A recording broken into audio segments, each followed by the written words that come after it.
All right, guys, we are going to be reacting to life in Russia in 2026 under sanctions. What $10 a day gets you in Vladivostok? Vladivostok. Thank you so much for the support, guys. We're going to simply jump in here, see what's going on. There's a lot of people just moving to Russia, which is kind of interesting. Make sure you guys subscribe. Again, we're trying to get to 100,000 subscribers, so make sure you can simply subscribe and help us reach that goal. Let's jump in.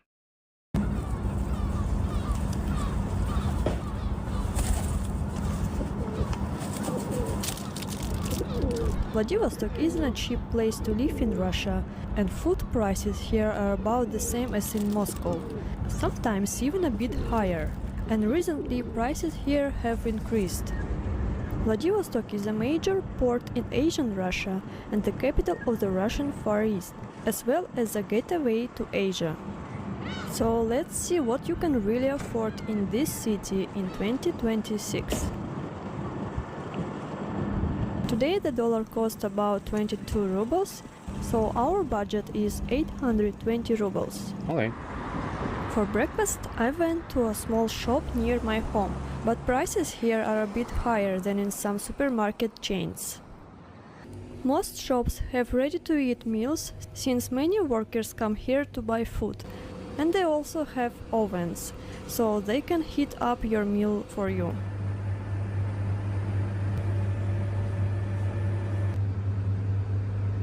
Out of all the options, I decided to pick one special Vladivostok dish that I want to introduce. And of course, water. I often choose the ones with the child on the label, as it feels more trustworthy.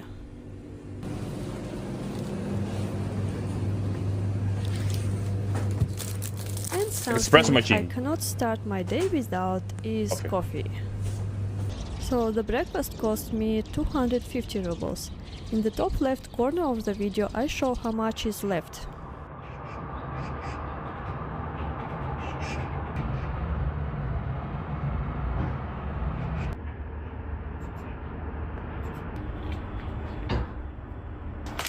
At first I wanted to have breakfast at home, but then I remembered I have a travel cup, so why not enjoy it outside?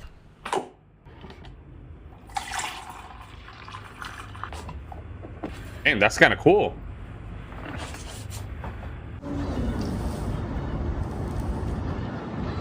Like I said before, Vladivostok is a gateway to Asia, so you can feel some Asian influence here. One of the city's special food I want to show you is called pyanse. It was brought by Korean immigrants and has become really popular.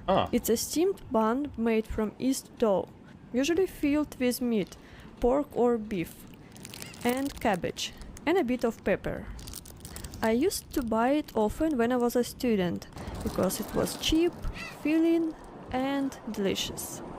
By the way, when I was a student around 2015 in Vladivostok, my weekly budget was about $40, which is 2,500 rubles at the time. Back then the dollar was around 61 rubles. But I lived in university dorm with 3 other people, so we shared food. As soon as you take your meal out of your bag, some beggars who also want a bite start surrounds you. That's kind of nice. They're domesticated at this point.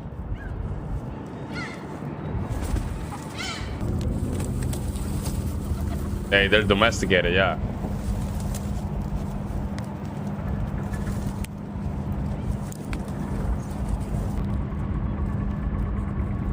Criminal pigeon Jan? What? Why is that? I actually came here to have breakfast for the sake of the video, and before I really didn't want to go out. But I noticed that simply having breakfast outside near the sea in a calm place really lifts my mood, and I've decided to do it more often.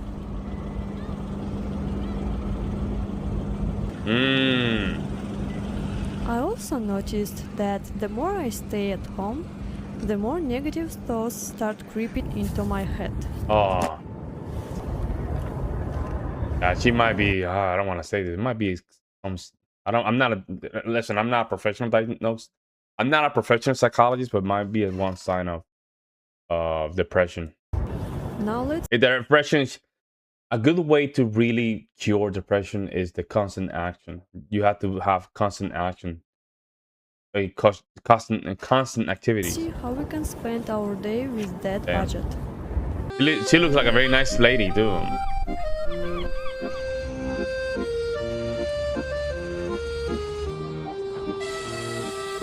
Okay. The last stop.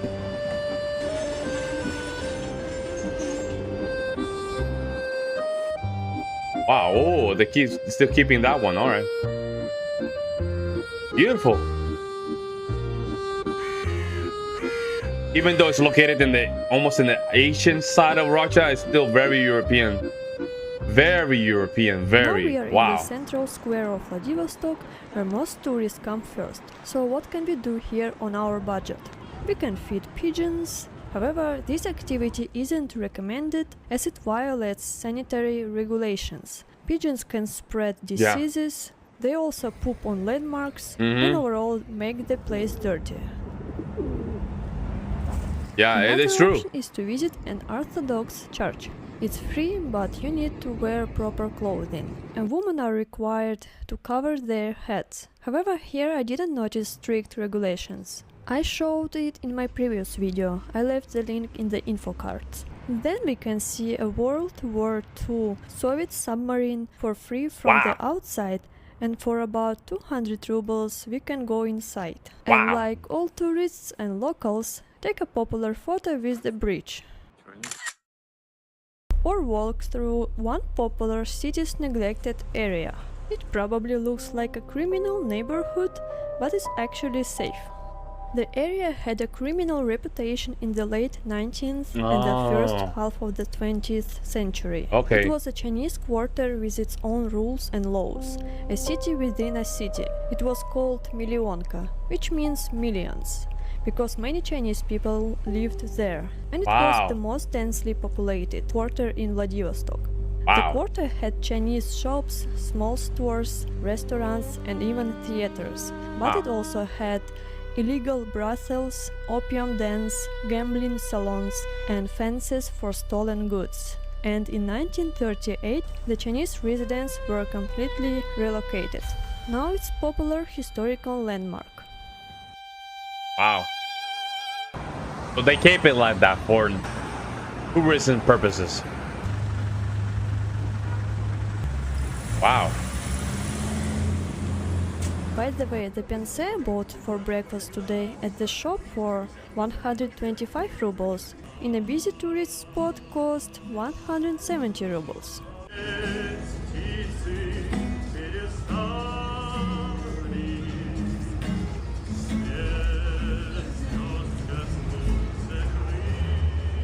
Very nice area, man. Fortunately, enjoying life and relaxing by the sea is still free nowadays. Wow. That's very nice. Very nice landmark. It's a little rocky, it's dangerous, but it's good. Walking on ice is prohibited, of course. Oh yeah. You're probably gonna fall into it. The sea has almost melted and seagulls have come back. That's why, yeah.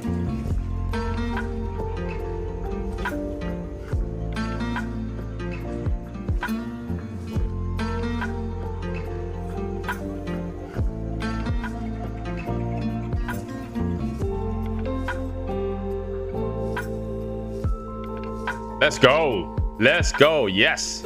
That's a great exercise.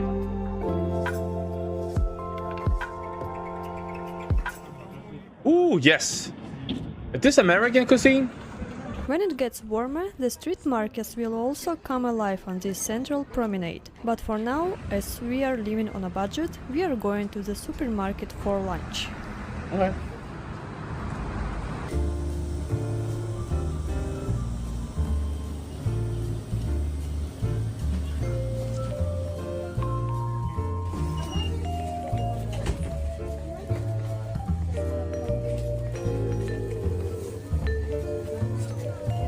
Oh wow, those are fresh produce.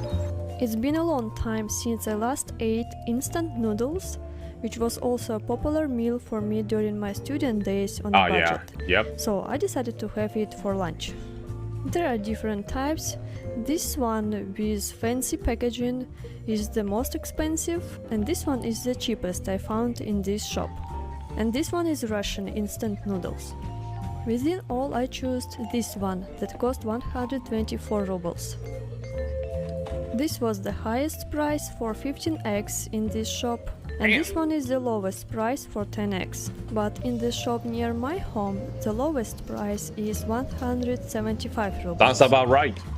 There is also ready-to-eat food with an average price of about 230 rubles. So those are pre-made food, yeah. Those are always kind of expensive though. And I decided to grab an onigiri for dinner as well, which cost 80 rubles. That's more practical. This is mashed fruit puree for children, which can be a nice healthy dessert.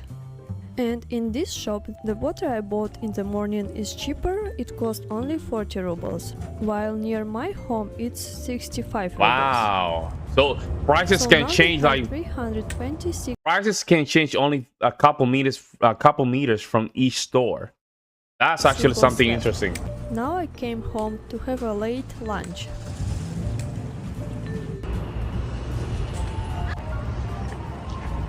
Huh. A Korean? I think the Korean cuisine, right? Yeah. I was too focused on capturing video and made a stupid mistake. Actually, all these seasonings are added at the end when the water is off, not at the beginning. No, but you did it good because I do it like that also. So it will be good. Yeah.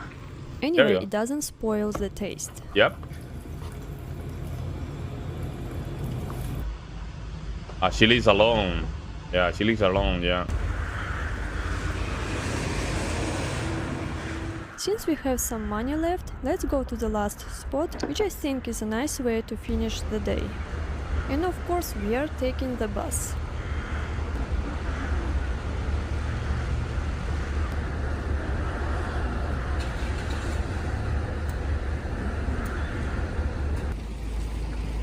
Beautiful bus, by the way. Nice and clean, like it should. Yo, that one looks like the New York City bus. Oh, that's the Shaman. Wow. Very nice and clean. Funny how Russia has turned around in the last 55 rubles. 30 now years. Let's count both ways. That's 110 rubles. So now we have 260 rubles left, which we can spend on the cheapest cup of tea at a simple roadside cafe, or just buy a delicious sweet drink at shop and come to this nice park for a beautiful city view and a mesmerizing sunset. This is all new, you can tell. All this is new. All this is new, guys. Great video from this lady. Great video. I hope she feels much better. You know, I don't like when people feel like that when they're inside their home. Your home's supposed to be your peaceful place, right? But it's true. There's some folks that they kind of feel a certain way when they're alone, you know, surrounded by four walls. You know, they say that if you spend a quiet time between four walls alone, Satan likes that. Satans do like that. So be careful, guys. Let me know what you guys think. I think she did a very good job here presenting some of the very good side of Russia. More, it's still a city, but more a suburb kind of city. So very nice, very nice, very nice. Let me know what you guys think, guys, in the comment section below, guys. Like always, I'll see you in the next one.